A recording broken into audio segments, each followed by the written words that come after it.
want to hear about how sexuality has become different for you in sobriety. Like, Okay. I don't want to.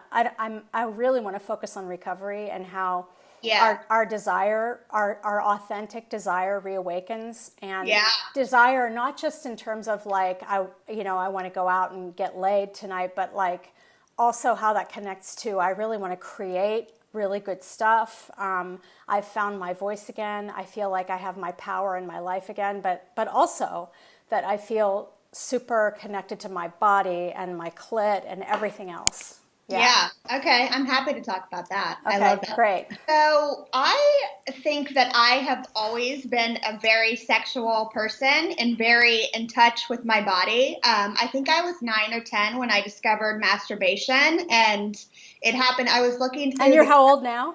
I'm 33. Uh-huh. Okay, so I was looking, I remember sitting in the hallway at my house and discovering a back massager, and I just started playing around with that at like 9 or 10. And so I had my first orgasm then, and I remember being very open about like my masturbation in middle school and in high school, and none of my girlfriends were open about that. Like, they were not comfortable talking about it, and they would tease me about it, but for me, it was just like it felt normal to me. And I remember listening to Bon Jovi and like masturbating during that when I was like 11. And my parents actually talked about sexuality to me. They're both psychologists. So I remember my mom being very open about it. And I remember when I was 16 years old, I was sitting at Thanksgiving with my entire family, and one of my friends had given me like the Jolly Cucumber vibrator from Spencer's at the time. Spencer's And gifts. Gotta yeah, love it, man. yeah, and I had it under my bed because I already had like a back massager that I used, and I hadn't opened it yet. And so we're sitting at Thanksgiving dinner, and my dad says, "Hey, Lara, are you missing anything?" And I'm like, "Dad, what are you talking about?" He's like, "Well, where's your Jolly Cucumber?" And I'm 6 years old, and I'm like, "Oh my God." I'm like, "Dad." It's like, "Yeah, we were cleaning your room and we found it under your bed." I'm like, "Oh my God." I remember, and I think I would I have given my son a pass on that one. and I asked for it back, and and my parents said, "Oh, the dogs ate it." So I don't know where that thing went. But anyway, I do remember. So when I was in graduate school, I became addicted to a drug called Tramadol. And I wouldn't say addicted, I abused it. And so I went to my psychiatrist at the graduate school, and I told him about this. And I was withdrawing from it because I had quit on my own. So I had depression, and he put me on Xanax, Ambien, and antidepressant. Mm-hmm. And so that was my first experience, I think, with not being as connected to my body and my sexuality, because those drugs obviously numbed a lot of my experiences. Um, and Did you even know it was happening while it was happening? I didn't know it was happening, and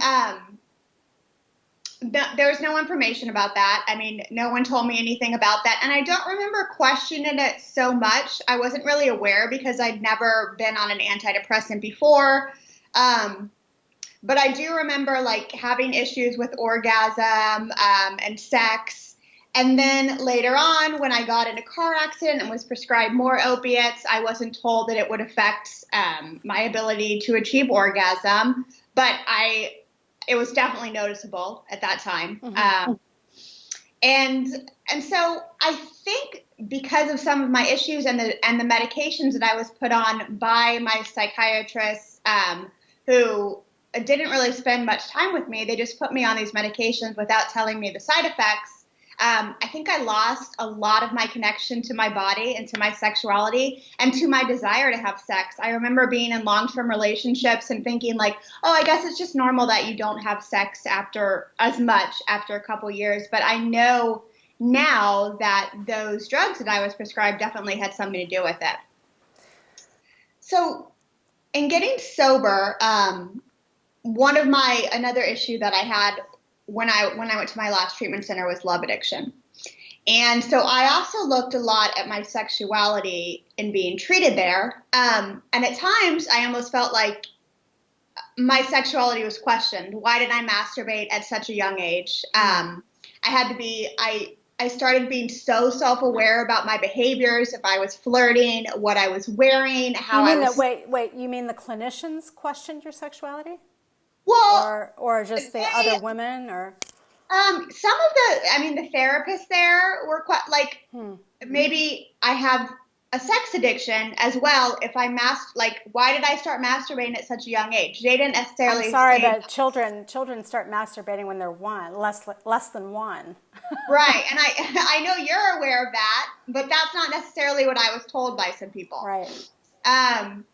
It was just looking at my sexual history, and I've never been one to just openly have one night stands. Like, I always had sex in relationships, but I was very sexual. I love sex.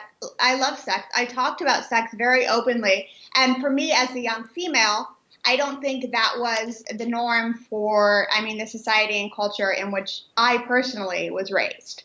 But anyway, so for me, it was when I first got sober, I almost think that a lot of my sexuality was turned off because because of the love addiction issues as well, because I had to be so self-aware of what I was doing. And I remember being told, talking about some of my sexual fantasies with I had a sex and love therapist, and telling her that what turned me on was being choked by a man when I was masturbating. And she wanted me to stop fantasizing that way. And she looked at it because I have had physical abuse in my past, so that was her concern. But for me, that was, in doing my own like Google searches, right? That's like a common fantasy for women and men to have, and even rape fantasies are common. It doesn't mean that I really want to be raped. Absolutely. But so I had to be I was just far too hypersensitive about everything I was doing, so I didn't really feel connected, and I didn't feel like sex was okay for me to be having. So now, how many years ago was that? That was 3 years ago. And so now what? Well, I'm not currently in a relationship, but I was in a relationship, and so I started a relationship. It was probably about 2 years ago, and I discovered that I love sex, but then still, even not being prescribed any medications, I think because my self-esteem was lower, because I was like, my addiction had brought me down so far and made me think such horrific thoughts about me. Yeah. And a lot of what I learned in some of the programs that I was in, I was looking at my weaknesses and my defects, and I wasn't focusing on my strengths. Right. I think now that I've stepped out of some of those programs and that therapy, and just over time become more comfortable with who I am and feeling more empowered in my recovery, I'm like super sexual. I still masturbate probably at least 5 times a week. But so that relationship, I guess I was getting used to having sex sober again. Yeah. There were things that, I'm like more kinky, and I like a lot of things that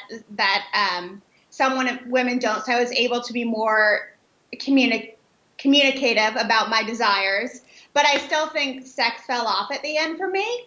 But I also think that had to do with my own body issues. I felt like I was a little bit overweight. I was concerned about how I looked, and I don't think my partner and I were romantically compatible over time and sexually compatible. So about 4 months after getting out of that relationship, I started dating again. I was dating a guy, and we had some of the best sex that I've ever had in my entire life. And I think a lot of that comes from, first, the sexual partner that I chose. How compatible we were in bed. So were you mindful about that choice, or you didn't just hop into bed with the first guy? Right? No, definitely not. We'd only been on 3 dates before we had sex. But in my first experiences with him, he was very passionate. He was very, he communicated. He spoke with me about what he wanted. I was able to look him in the eye. I felt beautiful in his eyes. We had so much communication, and the chemistry was there, and the passion was there. And I think he knew how to touch a woman. In my experience, some of the men that I've had sex with don't necessarily know about Female anatomy. Yeah. female anatomy or how to please a woman.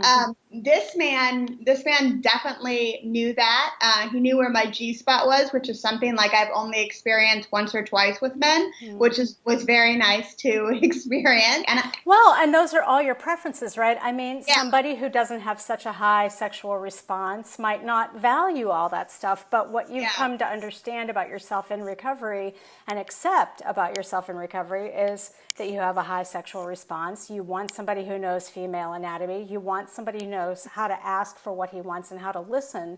When you say, I want to fantasize about such and such while we do X, Y, or Z.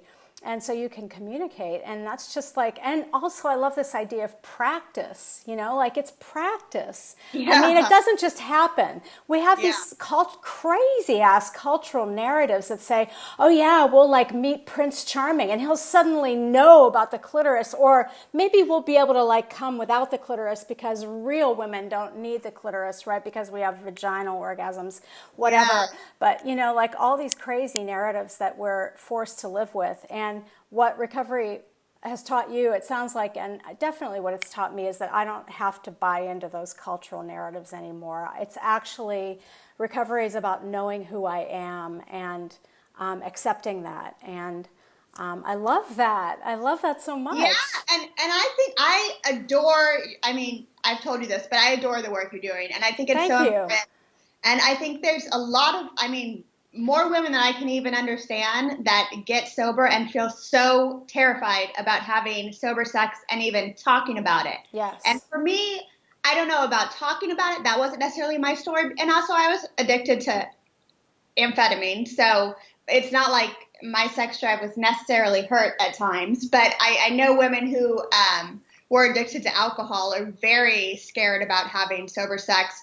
And for me, what helps me also, because of my love addiction and because I had to address my sexual addiction, I started reading a lot of books about sex and love. And so that helped me understand, like, okay, I'm like what you talked about, the cultural narrative, like what we're told about sex, that's not necessarily the case. And now that I'm in recovery, and now that I have so much self-awareness and constant personal growth, and that I'm so interested in educating myself, I think that's helped me become so much more comfortable in my sexuality. And that's why I just adore and think the work that you're doing is so important. And I don't hear many women or even men talking about this subject unless they're in like a sex addiction program. But I don't. It's so interesting because, thank you for that, by the way, but it's so interesting because I published this book and I thought, wow, I'll blow this wide open, and people are just still so quiet about it. And I thought, well, what can I do to help facilitate the discussion and help people become a little bit less afraid? And so I'm so grateful to you and to the other people on this series who are willing to like actually show their faces and let people listen to them use language to talk about their sexual experience, because it's actually a thing, It's a thing that we can do. We're entitled to do it. And it's a super critical part of life. So, and I adore the work you do too.